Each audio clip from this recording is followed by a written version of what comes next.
បាទសួស្តីបងប្អូនអ្នកស្នេហាវិស័យបាសីកីឡាទាំងអស់គ្នាថ្ងៃនេះខ្ញុំបានម្ចាស់ Channel YouTube ក្បួនតម្រាសកាមនខ្មែរសូមមកធ្វើការចែករំលែកឈ្មោះសកាតាមក្បួនបុរាណខ្មែរមានឈ្មោះ10សកាថ្ងៃនេះបាទសកាទី1មានដូចជាឈ្មោះសកាពុះមេឃ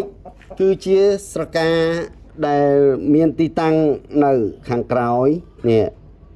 មន់ធម្មតាមានសកានៅខាងក្រោយបាទសកាធំពីកែងមករហូតមកដល់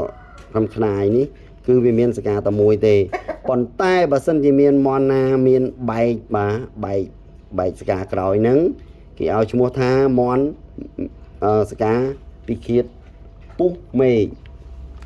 មន់សកាដែលមានសកាបែបហ្នឹងគឺវាយបាក់ហោះបាក់ហើបាទ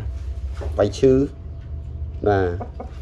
ចំណែកឯសកាទី2គឺជាសកាភ្នែកបន្ទោលបាទសកាភ្នែកបន្ទោលគឺ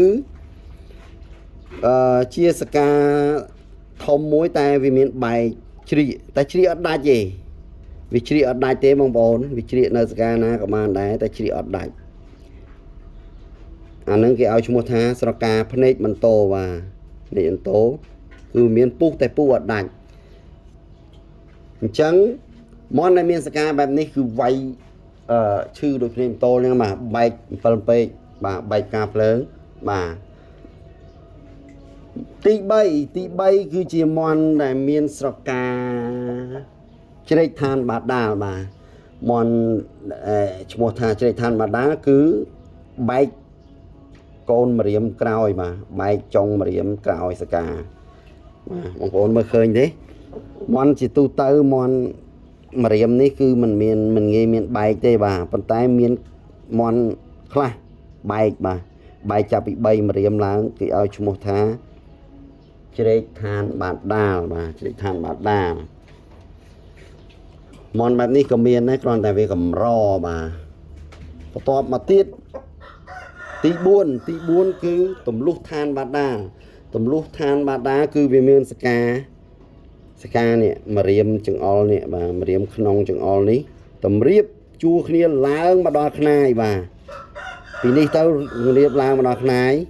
បើអាពីកូនជើងនេះទៅរៀបមកនេះឲ្យតាសកាលាក់ដើមផាន់ល្អអានេះសកាទម្លុះឋានបាតាលបាទអញ្ចឹងយើងបានទី4ហើយទី5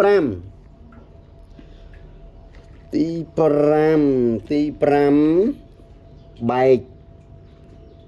ម្រាមខាងក្រៅមន់ដែលមានបែកម្រាមខាងក្រៅបែកចាប់ពី3ឡើងទៅគេឲ្យឈ្មោះថាខែលបាទជាខែលការពារបាទមន់បែបនេះគឺវាសម្រាលតម្ងន់ជើងដៃគូតស៊ូបើសិនជាគេវាយមកមន់គេវាយធ្ងន់មក100វាអាចសល់តែ50អីទេបាទវាមានខែលការពារសម្រាលបាទចំណែកឯបែកម្រាមកដាលបាទបែកម្រាមកដាល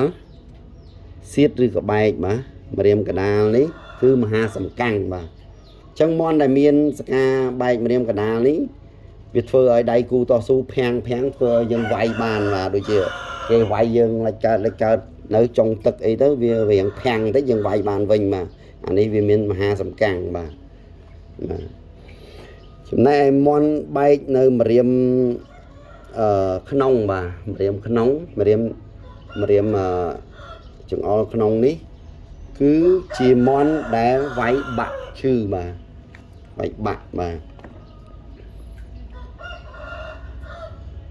សកាទី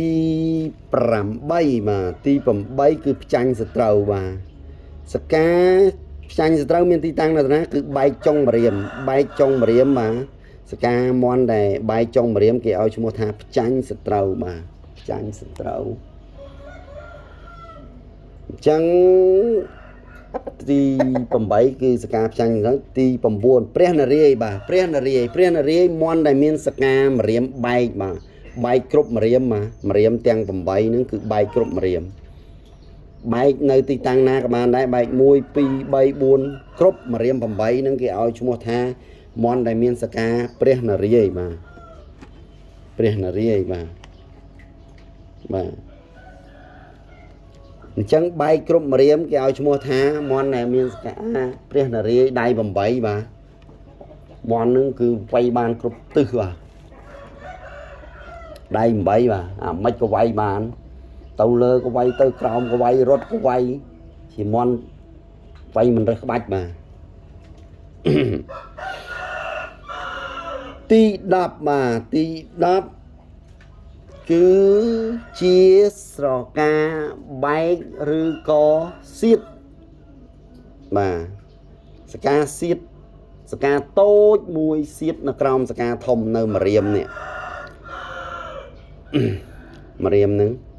គេឲ្យឈ្មោះថាខ្លាលាក់កញ្ចក់បាទខ្លាលាក់កញ្ចក់នេះវាអាចលាក់នៅ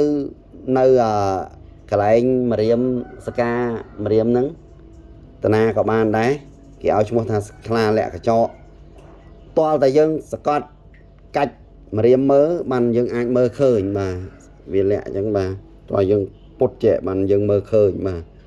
យើងសកត់អញ្ចឹងបើធម្មតាយើងមើលអត់ឃើញទេវាសកាស៊ីតនៅទូចនៅ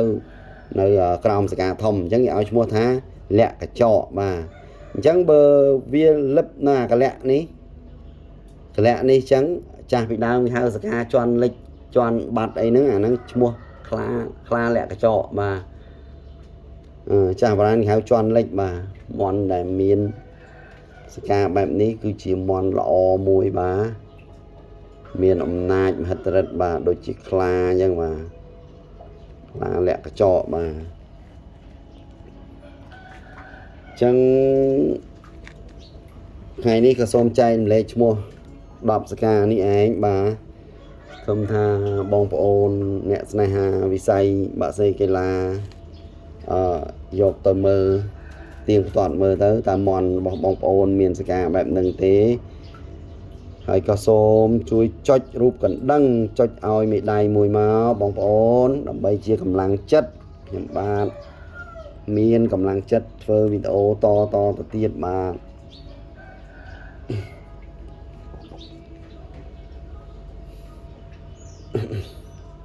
បើសិនជាបងប្អូនមានមន់សកានេះផ្ញើឲ្យខ្ញុំផងបាទខ្ញុំអត់មានរូបសកាបញ្យល់ឲ្យច្បាស់តាមដែលឈ្មោះសកាទេបាទមានតំបន់ឧទាហរណ៍បាទអញ្ចឹងបើសិនជាបងប្អូនមានមន់ដែលមានសកាប្លែកក៏ផ្ញើឲ្យខ្ញុំមើលផងបាទហើយកុំភ្លេចជួយចុចរូបកណ្ដឹងនិងចុចឲ្យមេដៃបាទខ្ញុំបាទក៏សូមធ្វើការជម្រាបលាជួបគ្នានៅវីដេអូក្រោយទៀតបាទសង្ឃឹមថាបងប្អូនពេញចិត្តនឹងចុចរូបកណ្ដឹងនិងចុចឲ្យមេដៃបាទសូមអរគុណបាទសូមជម្រាបលា